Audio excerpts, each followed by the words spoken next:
योग के 8 अंग होते हैं। यम, नियम, आसन, प्राणायाम, प्रत्याहार, धारणा, ध्यान और समाधि। यम जो है, यम भी अहिंसा, सत्य, आस्तेय, ब्रह्मचर्य, अपरिग्रह, दया, क्षमा, धृति, परिमित, आहार और पवित्रता, ये सब 10 नियम हैं। नियम भी 10 है। तप, संतोष, आस्तिकता, दान, देवार्चन, कथा श्रवण, जप, हवन, है ना, और लज्जा। आसन है जो आप बैठे हैं, पद्मासन, स्वस्तिक आसन, भद्रासन, वज्रासन और वीरासन। अभी जो आप लोग बैठे हैं, एक पैर पर दूसरा पैर रखते हैं, दायां पैर ऊपर बायां पैर नीचे करते हैं, उसको स्वस्तिक आसन कहते हैं। क्या कहते हैं? हाँ, आसन। फिर धारणा। थोड़ा प्राणायाम कर लिया करिए। जब ध्यान करने बैठते हैं ना, तो प्राणायाम करके बैठोगे तो ध्यान में आपको मन लगेगा, है ना। मन जो भागता है, प्राणायाम करने से मन वश में होता है, क्योंकि मन का भोजन है वायु। मन का भोजन क्या है? वायु। जब आप प्राणायाम करते हैं, वायु को शुद्ध करके कंट्रोल कर लेते हैं, तो मन भी कंट्रोल में आता है। ठीक है। अच्छा, यदि आप करें जितम सर्वम जिते रसे, जिह्वा को यदि आप अपने वश में कर लें, रसना को वश में कर लें, तो आपको सब इंद्रिय पर विजय मिल जाएगी। इसलिए प्रयास करना चाहिए अपने खान पान को सही रखना, कोशिश करना। इसके लिए विचलित न, कोई चीज खाने को ना मिले तो आप विचलित मत होना। अपने मन को समझाना कि हम इंद्रियों के गुलाम नहीं हैं, इंद्रियां हमारी नौकर चाकर है, हम उसके गुलाम थोड़ी हैं। धारणा और फिर ध्यान, है ना। जो मूलाधार है, मूलाधार, स्वाधिष्ठान, है ना, मणिपूरक, अनाहत, विशुद्ध और आज्ञा चक्र है। जब आप प्राणायाम करेंगे तो आपकी जो सूरत है वो मूलाधार से निकलकर आज्ञा चक्र में आ जाएगी, और आज्ञा चक्र में जब ध्यान करेंगे तो यहाँ से साधक ऊर्ध्वगामी होता है। आज्ञा चक्र यानी इस चक्र को आप जो आज्ञा देंगे ना, वो होने लग जाएगा।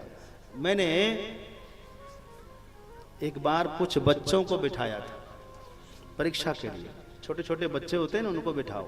मैं बिठाया और उनको मैं आज्ञा चक्र का ध्यान करवाया, और जब उसका 100% हो गया, उसका मैंने परीक्षण किया, फिर मैं उनके आंखों पे पट्टी बांध दिया। फिर मैंने कहा, अब बताओ मेरे हाथ में क्या है।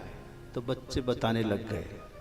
आज्ञा चक्र के ध्यान में कितना पावर, ये आपको मैं बता रहा हूं, और मैं अभी भी करके दिखा सकता हूं आपको। ये आपके बच्चे, इतनी मेधा शक्ति इस ध्यान से बढ़ती है बच्चों की।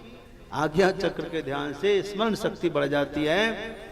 हमारे हाथ में क्या है, मेरा हाथ कहाँ है, अभी कौन किधर है, इधर जो कुछ भी है उसको दिखा, इधर करेंगे, आंख ऊपर पट्टी लगा दीजिए, वो सब बताना शुरू कर देता है। तो आज्ञा चक्र से इतना चमत्कार होता है। बड़ों का नहीं होगा। बड़ों का क्यों नहीं होता? क्योंकि बड़ों का मन स्थिर नहीं होता। आपका भी होगा। इसके लिए जैसा मैं आपको ध्यान करने के लिए कहूं वैसा करेंगे तो आपका भी हो जाएगा। मन को स्थिर करने के लिए आपको प्राणायाम करना पड़ेगा। जब मन स्थिर हो जाएगा, अब बताओ कितना देर, मात्र 2.5 मिनट ही भी यदि आपने अपने मन को रोका, यानी हर एक सांस में सिमरन कर लिया, जो मंत्र, गुरु मंत्र आपका, आधे मंत्र को सांस लेते समय, आधे मंत्र को सांस छोड़ते समय आप यदि साधना कर ले, फिट बैठा लिया, मात्र 2.5 मिनट के अंदर आपका मन आपकी मुट्ठी में होगा। फिर आप घंटों बैठ लीजिए जब तक मन लगता है। ये आपको मैं गुप्त बात बता दिया, इसलिए ये जरूरी चीजें हैं। आखिर में समाधि है। जीव और ईश्वर की एकता ही समाधि कहलाती है। यही अष्टांग योग है। माता रानी ने स्वयं बताया है अपने पिता हिमालय को। माँ ने कहा कि अब जो है मंत्र योग सुनिए। ये शरीर ही ब्रह्मांड है। ये शरीर क्या है? ब्रह्मांड है। इस ब्रह्मांड में 3 धारा चलती है, इड़ा, पिंगला और सुषुम्ना की धारा चलती है। साधना से ब्रह्म जीव की एकता होती है। इस शरीर के अंदर 3.5 करोड़ नाड़ियां हैं।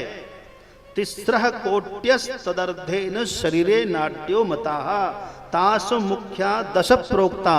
उन 3.5 करोड़ में 10 प्रधान है और उन 10 में 3 प्रधान है, जिसका नाम है इड़ा, पिंगला और सुषुम्ना। उन तीनों में सुषुम्ना प्रधान है।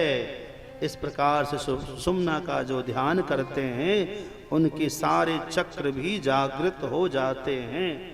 माता ने कहा इति योग विधि कृष्ण सांगा प्रोक्तो मयाधुना। हे पिताजी, मैंने योग का आपको ज्ञान तो दे दिया, पर इसको आप पहले गुरुमुख से सुन लीजिए, उसके बाद करिएगा, नहीं तो आपको लाभ नहीं मिलेगा। इसलिए आप पहले गुरु मंत्र लीजिए, किसी से गुरु दीक्षा ले लीजिए, उसके बाद आप साधना जब करेंगे तो आपको सफलता अवश्य मिलेगी। बोलिए गुरुदेव भगवान की। क्योंकि नाड़ी शोधन जो होता है ना, रेचक, पूरक और कुंभक, ये प्रक्रिया है ना। हम कहते ये यदि आप नहीं करते तो फिलहाल आप कपाल भाती, भस्त्रिका, अनुलोम विलोम भी कर लेंगे तो भी आपको लाभ दिखेगा ध्यान में, लेकिन करना जरूर, मुख्य बात कह के आगे बढ़ते जरा हम। देवी ने हिमालय को ब्रह्म ज्ञान का उपदेश दिया। मुझे पता है मैं जब ज्यादा ब्रह्म ज्ञान की बात करूंगा तो आपका ध्यान जो है समाधि में आप खुद ही चले जाएंगे। समाधि की बात कहूंगा तो आप खुद ही समाधि में चले जाएंगे। वो कौन सी समाधि होगी आप जानते ही हैं।